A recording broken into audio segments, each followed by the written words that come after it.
دنیا کی عظیم ترین سلطنتوں میں سے ایک سلطنت عثمانیہ کی شروعات عثمان غازی نے 13ویں صدی میں ڈالی تھی۔ اس زمانے میں بازنطینی سلطنت آخری سانسیں لے رہی تھی اور اناطولیہ متعدد چھوٹی چھوٹی ریاستوں اور رجواڑوں میں بٹا ہوا تھا۔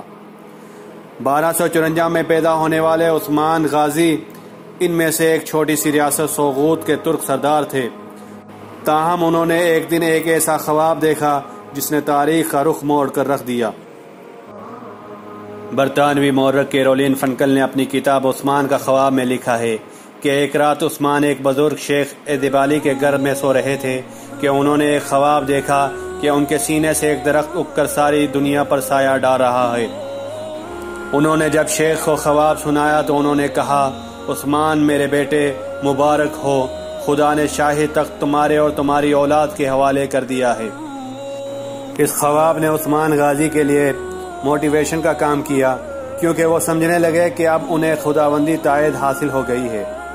اس کے بعد انہوں نے آس پاس کے سلجوق اور ترکمان ریاستوں اور بالآخر بازنطینیوں کو پے در پہ شکستیں دے کر اناطولیہ کے بڑے حصے پر اپنا جھنڈا گاڑ دیا۔ یہی خواب بعد میں 6 صدیوں تک راج کرنے والی سلطنت عثمانیہ کا بنیادی جواز اور استورا بن گیا، جس کے سائے میں انہوں نے نہ صرف اناطولیہ بلکہ 3 بر اعظموں کے بڑے حصوں پر صدیوں تک حکومت کی۔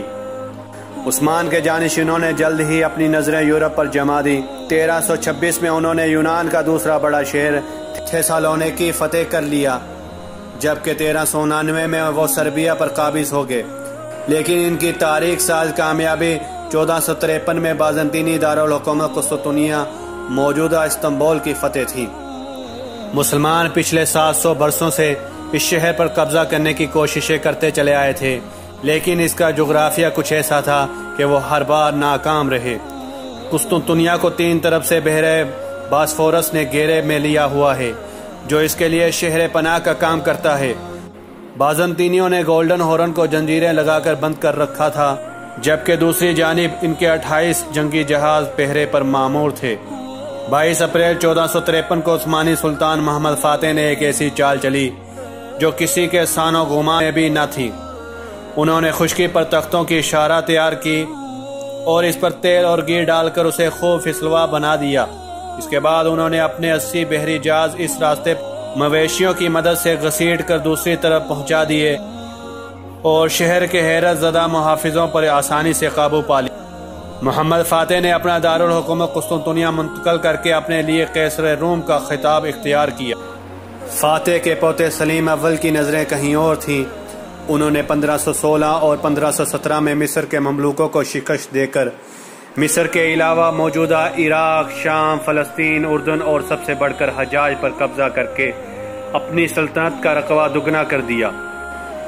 اس کے ساتھ ہی آج سے ٹھیک 500 سال قبل حجاج کے 2 مقدس شہروں مکہ اور مدینہ حاصل کرنے کے ساتھ ہی سلیم اول مسلمان دنیا کے سب سے طاقتور حکمران بن گئے۔ عام تصور کے مطابق 1517 ہی سے عثمانی خلافت کا آغاز ہوا اور سلیم اول کو پہلا خلیفہ قرار دیا جاتا ہے، جبکہ ان سے پہلے عثمانی سلطان یا بادشاہ کہلاتے تھے۔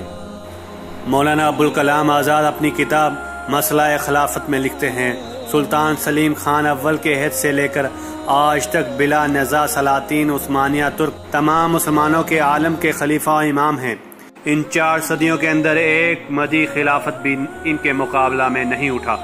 حکومت کے دعوے دار سینکڑے اٹھے ہوں مگر اسلام کی مرکزی خلافت کا دعویٰ کوئی نہ کر سکا۔ مختصر عرصے میں یکے بعد دیگرے کامیابیاں حاصل کرنے کے دوران سلیم اول کا سب سے مؤثر جنگی ہتھ کنڈا وہی تھا جو 10 سال بعد ظہیر الدین بابر نے پانی پت میں آزمایا تھا، یعنی بارود۔ بابر کے بیٹے ہمایوں کو عثمانیوں کا یہ احسان یاد رہا۔ وہ سلیم اول کے بیٹے سلمان عالی شان کو خط میں شکریہ بھی کرتے ہیں۔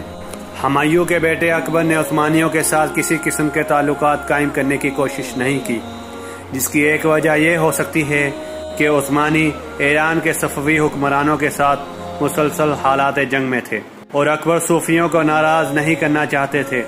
البتہ ان کے جانشینیوں شاہ جہاں اور اورنگزیب عالمگیر کے عثمانی سلاطین کے ساتھ اچھے تعلقات تھے۔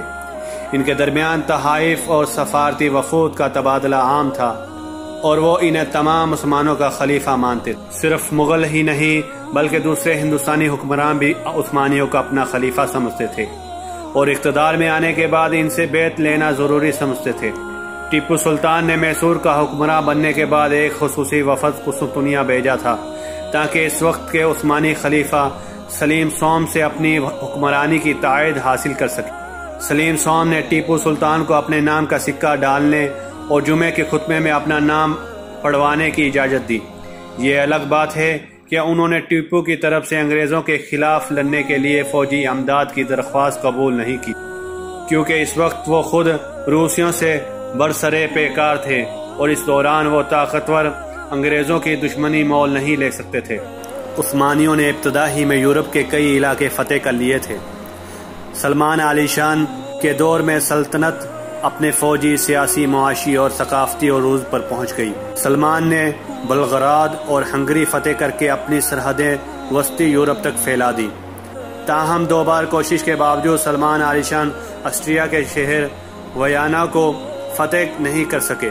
یہ یورپ میں ایج آف ڈسکوری یعنی دریافتوں کا دور تھا اور اسپین، پرتگال، نیدرلینڈز اور برطانوی بحری بیڑے دنیا بھر کے سمندر کھنگار رہے تھے۔ براعظم امریکہ کی دریافت اور اس پر قبضے سے یورپ کو بقیہ دنیا پر واضح برتری حاصل ہو گئی اور انہوں نے جگہ جگہ اپنی نو آبادیاں قائم کرنا شروع کر دی۔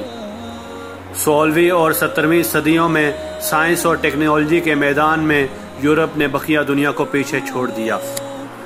اس کی ایک وجہ یہ تھی کہ جہاز رانی کی صنعت کے فروغ کی وجہ سے انہیں جہاز رانی کے لیے نت نئے آلات ایجاد کرنے اور انہیں بہتر بنانے کی ضرورت تھی، جس نے سائنس اور ٹیکنالوجی دونوں کو فروغ دیا۔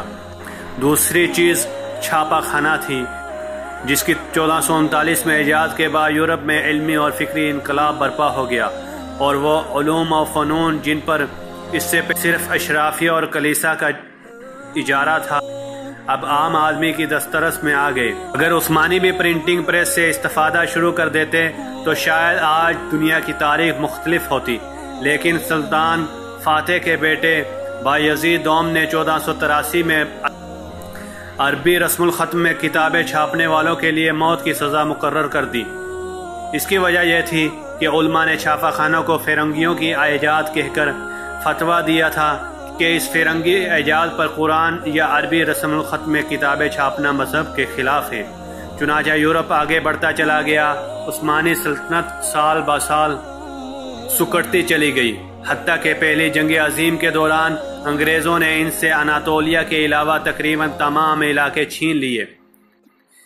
ہندوستان کے مسلمانوں کو اس کا بڑا دکھ ہوا، کیونکہ وہ عثمانی خلیفہ کو اپنا مذہبی حکمران اور رہنما سمجھتے تھے۔ انہوں نے 1919 میں مولانا محمد علی اور مولانا شوکت علی کی قیادت میں تحریک خلافت شروع کی، جس میں انگریزوں کو دھمکی دی گئی کہ اگر انہوں نے خلیفہ عبدالحمید کو معزول کرنے کی کوشش کی تو ہندوستانی مسلمان ان کے خلاف بغاوت کر دیں گے۔ اس تحریک میں عطا اللہ شاہ بخاری، حضرت مہانی، مولانا ابوالکلام آزاد، ظفر علی خان، مولانا محمود الحسن اور حکیم اجمل خان جیسے رہنما بھی شامل تھے۔ 1920 میں انڈین نیشنل کانگریس نے بھی تحریک خلافت کا ساتھ دینا شروع کر دیا۔ مہاتما گاندھی کی عدم تشدد پر مبنی سول نافرمانی کی مہم تحریک خلافت ہی کے بطن سے پھوٹی تھی۔ دلچسپ بات یہ ہے کہ قائد اعظم محمد علی جناح نے خود کو اس تحریک سے الگ تھلگ کر رکھا تھا، کیونکہ وہ سمجھتے تھے کہ یہ کامیاب نہیں ہو سکیں گے۔ اس سے پہلے یہ تحریک مزید زور پکڑتی 1922 میں کمال اتا ترک کی قیادت میں قوم پرست طاقتوں نے ملک کا اقتدار سنبھال خلیفہ عبدالحمید کو معزول اور خلافت کے منصب کو ختم کر دیا، اور یوں 623 برس تک شان و شوکت سے راج کرنے والی اس عظیم سلطنت کا سورج ہمیشہ کے لیے غروب ہو گیا۔